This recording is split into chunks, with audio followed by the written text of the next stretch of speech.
Rural నియోజకవర్గంలో పెద్ద ఎత్తున అభివృద్ధి సంక్షేమ పథకాలను అమలు చేస్తున్నామని కాకినాడ రూరల్ ఎమ్మెల్యే పంతం నానాజీ తెలిపారు. కాకినాడ రూరల్ నియోజకవర్గం నగరపాలక సంస్థ పరిధి 49వ డివిజన్ రాజేంద్రనగర్లో సుమారు ₹1,22,00,000 నిధులతో నూతనంగా చేపట్టిన రోడ్డు నిర్మాణ పనుల శంకుస్థాపన కార్యక్రమం ఘనంగా జరిగింది.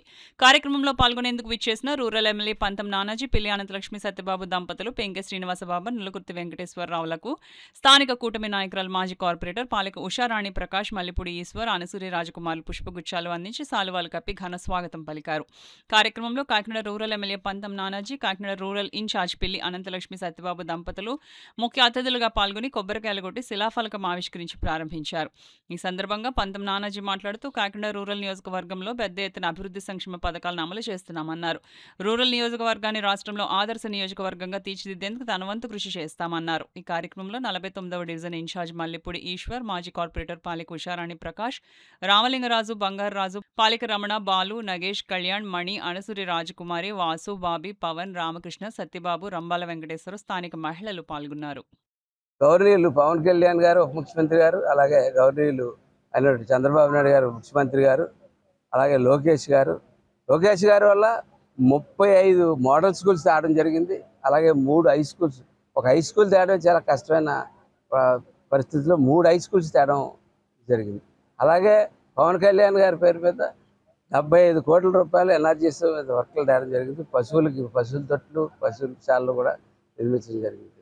అట్లాగే మన ముఖ్యమంత్రి గారు మన యొక్క ఆరోగ్యం గురించి అడుగడిన చాలా శ్రద్ధ తీసుకుంటా ఉన్నారు. నేను కానీ అనంతలక్ష్మి గారు కానీ మా ఇద్దరికి కూడా పిన్ కోడ్ ఇవ్వడం జరిగింది. ఎవరికైనా సరే ఆరోగ్యశ్రీలో అవ్వదనుకున్నప్పుడు కానీ జనరల్ హాస్పిటల్లో మీకు సరైన ట్రీట్మెంట్ జరగలేదన్నప్పుడు ఇప్పటికీ, ఎందుకంటే జనరల్ హాస్పిటల్ ఇప్పుడు బాగు చేస్తూ ఉన్నాం. త్వరలో దాని మీద 150 కోట్లు 200 కోట్లు ఎక్కించిపోతా ఉన్నాం. దాన్ని ప్రైవేట్ కార్పొరేట్ హాస్పిటల్ స్టైల్కి తీసుకెళ్లే ఆలోచనలో ముఖ్యమంత్రి గారు ఉన్నారు. సీఎం రిలీఫ్ ఫండ్ ముఖ్యంగా ఈ ప్రభుత్వం వచ్చిన తర్వాత 3,90,00,000 సుమారు ఇచ్చినట్టున్నాం. కొన్ని వందల మందికి ఇప్పటిదాకా సీఎం రిలీఫ్ ఫండ్ ఉన్నాం. ఎందుకంటే ఎల్ఓసీలు కూడా ఇవ్వడం జరుగుతుంది.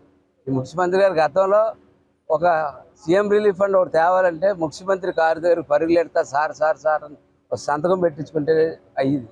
అటువంటిది ఈవేళ ఈ ముఖ్యమంత్రి గారు ఆయనే గతంలో అన్నాడు ఇలా చేయలేదు. ఈవేళ ఈ ముఖ్యమంత్రి గారు సీఎం రిలీఫ్ ఫండ్కి మారుపేరు కింద ఉన్నారు. ఎందుకంటే నేనున్నాను, మీకు ఆరోగ్యం నాకు భరోసా ఉంది. దాని నిజంగా ఆరోగ్య బీమా, ఆరోగ్య భరోసా అని కూడా అనుకోవచ్చు. మన కుటుంబానికి అన్ని ఇప్పుడు దారులు బంద్ అయిపోయినప్పుడు ఖచ్చితంగా నేనున్నానని చెప్పి సీఎం రిలీఫ్ ఫండ్ రూపంలో ఆయన ఆదుకుంటున్న విధానం అయితే బాగుంది.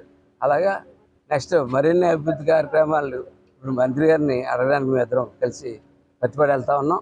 ఇవాళ మంత్రి గారిని కలిసి మరిన్ని కాకినాడ రూరల్లో 42 వార్డు దగ్గర నుంచి ఎక్కెట్టి 47, 48, 49, 50, 1, 2, 3 వార్డులకి పూర్తి స్థాయిలో ఫండ్స్ తీసుకొచ్చి చేస్తామని చెప్పి తెలియజేస్తాం.